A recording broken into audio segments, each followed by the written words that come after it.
Magandang umaga po sa lahat. Mapagpalang maulan na araw. Tayo po muna ay manalangin. Panginoon, salamat po sa umagang ito. Sa pribileyo na muli ay makapaghayag ng inyong salita. Gabayan po kayo ng banal na Espiritu at patuloy na maunawaan ang lahat ng sasabihin at imamensahe po sa umagang ito. Sa iyo po ang kapurihan sa pangalan ni Jesus. Nung umalan po kaninang madaling araw, sabi ko, okay, konti lang ang tao siguro. Kasi aantukin, tatama rin. Pero purihin po ang Panginoon. Napakabuti ng Panginoon sa buhay ng bawat isa. Hindi po natunaw ang mga asin. Nagagamit po sa pag-aalat ng mga naliligaw na tupa. Ang mensahe po sa umagang ito ay patungkol po sa solas. No? May 5 solas po. Ang Latin phrases po noong 15th, 16th century na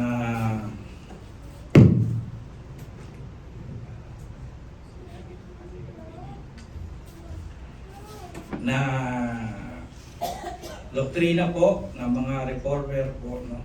Dahil nasa Reformation month po tayo ngayon. Marami na po tayong narinig simula po nung first Sunday ni Elder Amado at yung mga mensahe po rito ni Pastor at yung mga midweek po natin ni Elder Bong patungkol din po sa Reformation. Kayo po, ang tatalakayin natin po ay ang isa sa mga 5 solas, no? Yung sola scriptura. Scripture alone. May 5 solas po ang nabanggit, ang sola scriptura, scripture alone, solus Christus, Christ alone, sola gratia, grace alone, sola fide, faith alone, and soli Deo gloria, glory to God only.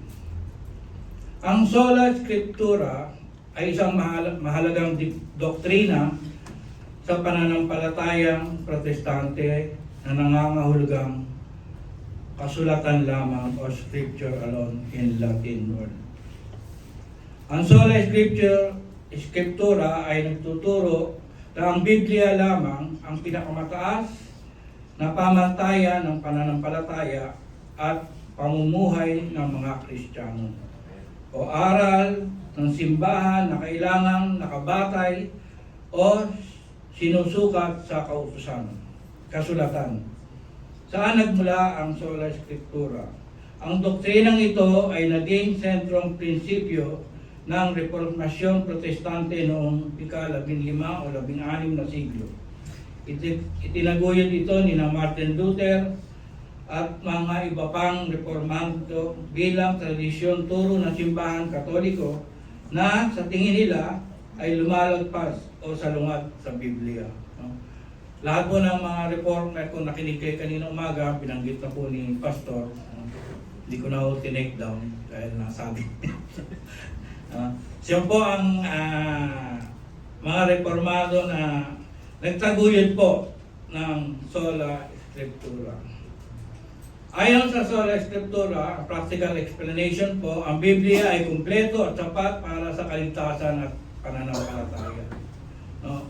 Walang ibang otoridad kahit leader ng simbahan, tradisyon o konseho, church council na dapat tumayong pantay o higit pa sa kasulatan. Kaya po sila nag-reform, no? Ang mga sila Martin Luther, no? Kasi sa Katoliko po parang mas mataas ang mga sulatan ng mga pope, ng mga cardinal, no? Kaya hindi po yun katanggap-tanggap sa mga reformer, no? Ang bawat mananampalataya ay may karapatang magbasa at unawain ang Biblia sa tulong ng Banal na Espiritu. Hindi po tayo Iglesia ni Cristo ng ministro ko lang ang nagbabasa. Lahat po tayo may karapatang magbasa, magsaliksik ng banal na kasulatan. Scripture are the sole source of divine revelation, the only inspired, infallible, and final authority for faith and practice. Sabi nga po, ano po ang katangian, natatangi sa Sola Scriptura, that is distinguished mark of Sola Scriptura. Number 1 po, the Bible alone is the supreme authority. Ang Biblia lamang ang pinakamataas na otoridad. Ang Sola Scriptura ay nagtuturo na ang kasulatan lamang ang may ganap na otoridad sa lahat ng bagay na may kinalaman sa pananampalataya at pamumuhay. Hindi nito itinatangi ang halagaan ng tradisyon ang mga kuro ng simbahan, ngunit sinasabi nito ang mga iyon na kailangan sumunod o umayon sa Biblia. Ibig sabihin, kung may aral na labag o lampas sa sinasabi ng kasulatan, ito'y dapat tanggihan. Meron po kasi mga katuroan na wala po sa Biblia, no? Marami po yan, mga sekta na yan. Kaya kung titingnan po natin na ang Biblia lang ang supreme authority. The Scripture, ang Scripture po ay special revelation ng salita ng Diyos. No? Pag sinabi ng Scripture, yan po ay sinabi ng Diyos. No? Dahil ang Scripture po ay hiningahan ng Diyos. Kagaya po natin, no? Tayo po ay nagkaroon ng banal na Espiritu dahil sa hiningahan ng Diyos. Sabi po sa John 17:17, pakabanalin mo sila sa katotohanan, ang salita mo ay katotohanan. Ang salita ng Diyos lamang ang tiyak na batayan ng katotohanan. Sabi nga po, pag sinabi ng Diyos, dapat mong sundin. Pag sinuway mo, sinusuway mo ang Panginoon. Pangalawa po, the Bible is sufficient. Ang Biblia ay sapat. Ang kasulatan ay kumpleto at sapat upang ituro ang lahat ng kailangan natin para sa kaligtasan, pananampalataya at kabanalan. Hindi nga nahulugang sinasagot ng Biblia ang lahat na tanong sa siyensya o teknolohiya.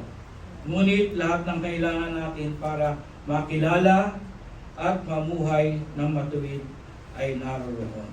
Sabi nga nung binasa ng Scripture kanina, 2 Timoteo 3:16-17, ang lahat ng kasulatan ay kinasihan ng Diyos at nagagamit sa pagtuturo ng katotohanan, sa pagtatama ng maling katuruan, sa pagtutuwid sa likong gawain, at sa pagsasanay para matuwid na pamumuhay, upang ang lingkod ng Diyos ay maging ganap at handa sa lahat ng mabubuting gawa. Scripture is divinely inspired and sufficient to make the believer complete. No other source is needed for the essential of faith and godly living. Tunay nga po na ang salita ng Diyos ay sapat na para tayo ay maligtas, maging banal, at maging mabuting mananampalataya. Wala na po kayong hahanapin. Nasa kasulatan na po ito. Mamaya po, itatalakayin ko pa yung ibang sufficient na church life natin. Ang pangatlo po, the Bible is simple and straightforward. Clear ang Bible po. Ang Biblia ay maliwanag at mauunawaan. Tinatawag din itong perspective o Scripture, being easy to understand and clearness. Ibig sabihin, ang mensahe ng kaligtasan, ang pangunahing turo ng Biblia. Malinaw, maunawaan, ng karamihang tao sa tulong ng banal na Espiritu. Hindi mo na kailangan ng scholar para maunawaan ang Ebanghelyo. Ang Diyos mismo ang nagbigay ng salita upang maabot at maunawaan ng kanyang mga anak. Hindi na po natin kailangan ng mga scholar, no, para maunawaan. Sabi nga sa awit 19:7-8, ang kautasan ni Yahweh ay sakdal, nagdudulot ng kaligtasan. Ang mga utos ni Yahweh ay mapagkakatiwalaan, nagbibigay ng karunungan sa mga walang luwang. Ang mga tuntunin ng Panginoon ay matuwid na nagpapagalak ng puso. Tunay nga po na ang Biblia ay tunay na madaling intindihin, maunawaan. Sabi nga sa Deuteronomy 30, verse 11, sabi po ni Moises, ang kautosang ibinigay ko sa inyo ngayon ay hindi naman napakahirap sundin o unawain. At sa verse 14 po, napakalapit ng kautusan sa inyo, nasa inyong mga labi at nasa inyong mga puso. Kailangan lang ninyo itong tuparin. Napakalapit daw po, napakadaling intindihin ng Ebanghelyo. At ang pangapat po, the Bible self-explanatory. Ang Biblia po ay tagapagpaliwanag ng sarili nito. Tinatawag ito na Scripture interpret Scripture. Ibig sabihin, kapag may mahirap unawain na bahagi, ipinapaliwanag ito sa tulong ng ibang bahagi ng kasulatan. Hindi tayo dapat magdagdag ng kahulugan mula sa tradisyon o puro-puro ng tao. Ang salita ng Diyos ay may pagkakaisa, hindi ito nagsasalungat. Marami pong mga makikita sa Bible na mga reference, no? Andito na po lahat, yung concordance, no? Andito din po, makikita natin. Kaya sabi nga po sa Revelation, no? Revelation 22, verse 18-19, sabi ni John, ako si Juan ang nagbibigay ng babala na sino mang makarinig ng mga propesiya na nasa aklat na ito, sa sino mang magdaragdag sa nilalaman ng aklat na ito ay daragdig din ng Diyos sa kanya ang salot na nakasulat dito. 19, ang sino mang mag-aalis o anuman sa mga salita ng aklat ng propesiyang ito ay aalisin ng Diyos ng karapatang makibahagi sa bunga ng punang kahoy na nagbibigay buhay at sa banal na lungsod na binabanggit dito. Tunay nga po na bawal po tayo magdagdag, bawal po tayo mag-alis. No? Hindi po tayo kagaya ng ibang denomination na maraming dinadagdag para lang maitaas ang kanilang religion. No? Pero tayo po bilang reformist, no? Tayo po ay nakabase lang sa Biblia. At ang panlima po, the Bible is self-authenticating. Ang Biblia ay patunay sa sarili nito.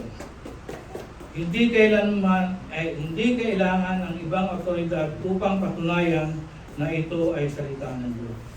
Ang kapangyarihan ng banal na Espiritu ang nagpapatotoo sa puso ng mananampalataya. Ang otoridad ng Biblia ay hindi kapantay ng simbahan, kundi sa Diyos mismo na siyang may akda nito. Okay? Ang simbahan ang tumatanggap ng Biblia, ang simbahan ang tumanggap ng Biblia, hindi lumikha nito. Tayo po ay tumanggap at tayo po ay nagsasaliksik sa Biblia. Kaya nga po sabi dito, Supreme Authority, Biblia lamang ang pinakamataas na pamantayan ng katotohanan. Sufficient sapagkat sapat para sa kaligtasan at kabanalan. No? Simple, clear, no? Maunawaan ang sino man ang may banal na espiritu. Self-explanatory, ipinaliliwanag ng kasulatan ng sarili nito, at ang panlima, ang self-authenticating, pinatutunayan ang espiritu ang katotohanan. Ano naman po ang implikasyon ng sola scriptura sa ating buhay pananampalataya, sa ating iglesia? Sabi nga po, sufficient for worship. Ang pagiging Diyos ni Jesucristo ang sentro ng pagsamba. Christ centeredness in worship. Kapag ang kasulatan lamang ang batayan ng pagsamba, magiging simple, makadiyos, at nakasentro kay Kristo ang pagsamba. Sabi nga ni Pastor, pag ang worship ay hindi nabanggit ang Panginoon sa Kristo, ay lumabas na po tayo ng pintuan. Maghanap na po tayo ng ibang iglesia. Pero dito po sa ating iglesia, ang sentro po ng ating worship ay ang Panginoon sa Kristo.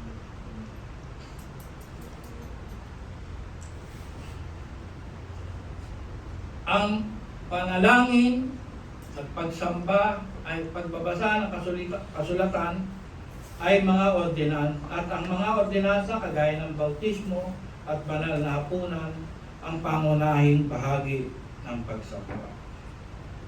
Hindi po ito tungkol sa palabas, kundi sa pagbibigay ng kaluwalhatian sa Diyos. Ang worship po ay patunay na ginagawa natin para lang maluwalhati, para maluwalhati natin ang Panginoon sa Kristo. Sabi sa John chapter 4 verse 24,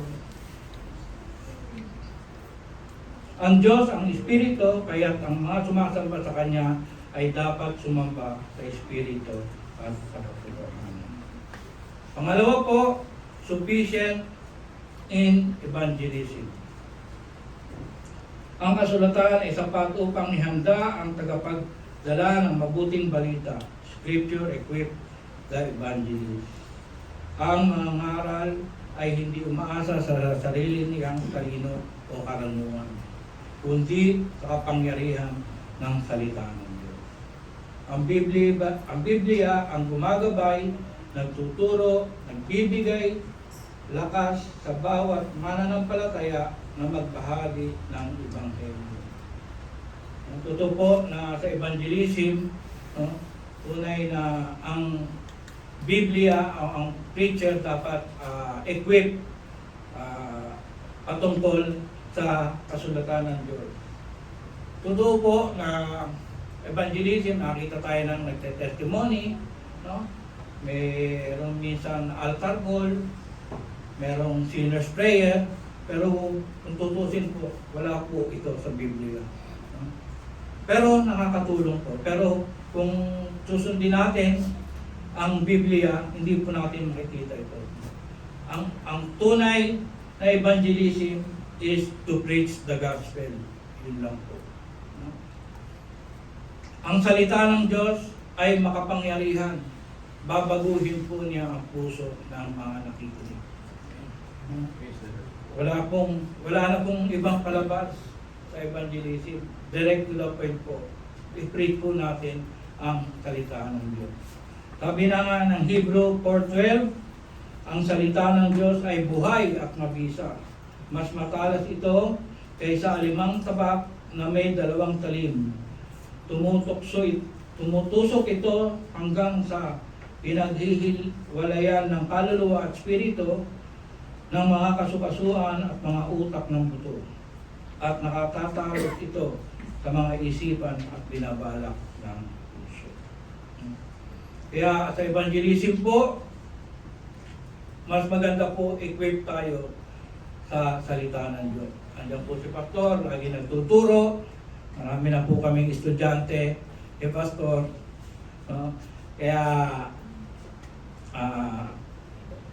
mag-aral din po tayo, magsaliksik po tayo ng salita ng Diyos. Nang para tayo po ay lumabas at mag-evangelism, no? Magamit tayo ng Panginoon sa pag-aakay po ng mga nawawala pang tupa. Pangatlo po, sufficient for guidance. Ano ba ang kalooban ng Diyos? Ang mga desisyon moral at spiritual ay dapat batay sa kasulatan. Moral and scriptural decision must be rooted in Scripture. Ang pamumuhay, gawain, relasyon at paglilingkod ay dapat nakaayon sa mga prinsipyo ng Biblia. Sabi nga ni isa pang reformist na si John MacArthur, no? If you know God's will, do you know God's will? Sabi niya. Sa unang-una, sabi niya, you must be saved. No? John 3:3. No? Sumagot si Jesus sa kanya, tandaan niyo, maliban ipanganak na muli ang isang tao, hindi siya makakarating sa kaharian ng Diyos. Pangalawa po, you must be Spirit-filled. Sabi ng Efeso, huwag kayong maging hangal, kundi unawain ninyo ano ang kalooban ng Diyos. Huwag kayong maglalasing sapagkat nakakasira iyan sa inyo. Sa halip, magpasakop kayo sa Espiritu Santo. At number 3, you must be sanctified. Pinabanal. Sabi po ng 1 Thessalonians 3:4, ito ang kalooban ng Diyos na kayo maging banal. Iwasan ninyo ang pakiki-akid. Pang-apat, you must be submissive. Sa Hebreo po, kasakop kayo sa mga mamumuno sa inyo at sundin ninyo sila, sapagkat sila ay patuloy na nagbabantay sa inyo bilang mga taong mananagot sa Diyos. Gawin ninyo ito ng may kagalakan at hindi may pagdadabog, sapagkat kung hindi ito magiging kapakinabang sa inyo. At sabi ni John MacArthur, you must be willing to suffer. Unang Pedro 4:19, kaya't ang mga nagtitiis ayon sa kalooban ng Diyos ay dapat ipagkatiwala na sa Kanya ang kanilang buhay at patuloy na gumawa ng mabuti. Sabi niya nga, what is the next principle? If you have the 5 elements in your life, sabi niya, do what you want. Why? Because God is running your life. Ang Diyos na po ang nagpapatakbo ng inyong buhay. Sabi nga ng Psalms 37:4, delight yourself also in the Lord, and He shall give you the desire of your heart. At pangapat po, sufficient for counseling. Ang Biblia bilang pinakamataas na katotohanan tungkol sa tao. The Bible is the ultimate source of truth about the human condition. Ang kasulatan ay nagbibigay ng pinakatumpak na pangunawa sa pagkatao. Sabi nga na tayo ay nilikha, kalarawan ng Diyos, nagkasala, ngunit tinubos sa pamamagitan ni Kristo. Ang tagapagpayo ay gumagamit ng Biblia bilang salamin upang maunawa ang ugat ng emosyon, problema at relasyon ng tao. Sa awit 34:18, malapit ang Panginoon sa mga may pusong wasak at inililigtas niya ang mga may bagbag na espiritu. Ang Diyos ay malapit sa mga nasasaktan at nagbibigay ng kagalingan sa pusong sugatan. Malapit po ang Diyos sa mga taong dumaranas ng kabiguan, no? Kaya ang Biblia po ay sufficient for counseling. At panglima po, ang Biblia ay sufficient for social reform. Ang simbahan bilang kasangkapan ng pagbabago. Empowerment of the church as an agent of reform.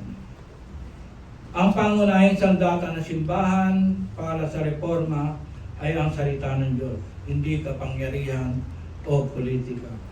Tunay po na ang nangyayari sa ating bansa, kailangan na po talaga ang reforma. Tunay na pagbabago. Ang tunay na pagbabago ng lipunan ay nagsisimula sa pagbabago ng puso. At ang puso ay nagbabago sa pamamagitan ng salita ng Diyos. Wala na hong pagbabago ang magaganap pag hindi tayo nagbasa ng Biblia. Dahil ang Ebanghelyo po ang magbabago ng puso ng bawat mga nakalagay dyan. Kaya lang minsan, kahit alam na nila ang Biblia, parang nahahatak pa rin sila ng kasamaan.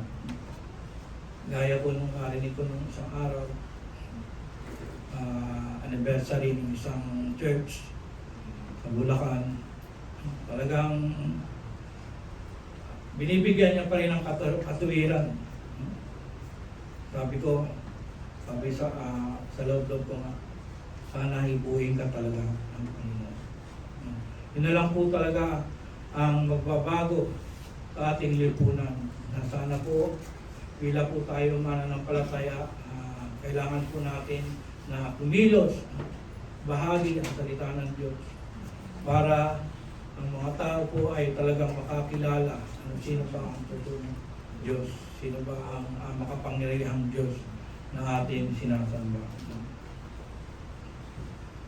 Sa kabuuan ng Sola Scriptura ay isang doktrina nagpapatibay na ang kasulatan ay ganap, sapat, na otoridad para sa mananampalataya. At pamumuhay. Pinapakita nito na ang lahat ng turo, tradisyon, paniniwala ay dapat mapatunayan sa liwanag ng salita ng Diyos. Kung tayo ay magbabalik sa salita ng Diyos, magbabalik tayo sa presensya ng Diyos. Doon natin matatagpuan ang liwanag na tamang landas ng katotohanan magtutuwid sa ating pag-iisip at ang pag-asa nagpapatatag sa ating puso. Ang Biblia lamang ang ating tanging patnubay, sandigan at buhay. Ang salita ng Diyos ang nagbabago ng puso, magtutuwid ng pamumuhay at nagbibigay ng buhay na walang hanggan. Sola Scriptura reminds us that the Bible is not just another book.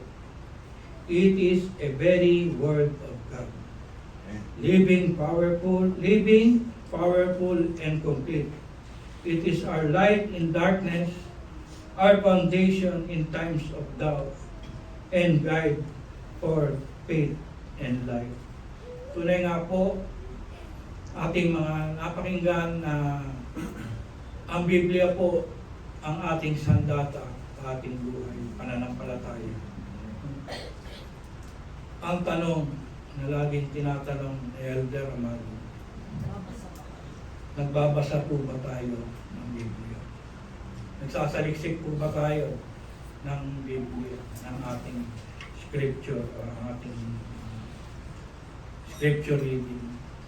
Tinutulungan na po tayo ni Pastor every morning. Andiyan na po devotion. Saan naman po kayo nakita ng iglesia na everyday may devotion ng pastor at ang ibang manggagawa. Wala na po kayo nga hanapin.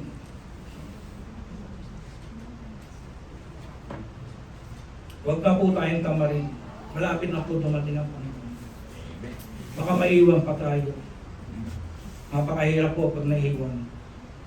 May tatak po kayo 666.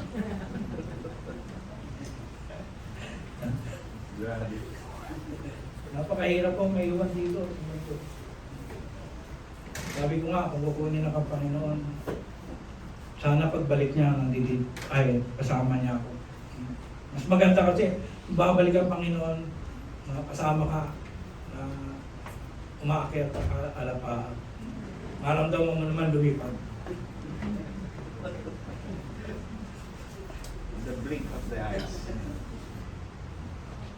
Pero kung hindi po tayo magbabago ang ating pamumuhay, sabi nga, nung kami po ay sa Sunday School pa, yan sa may Lepanto, sa United Church of Christ.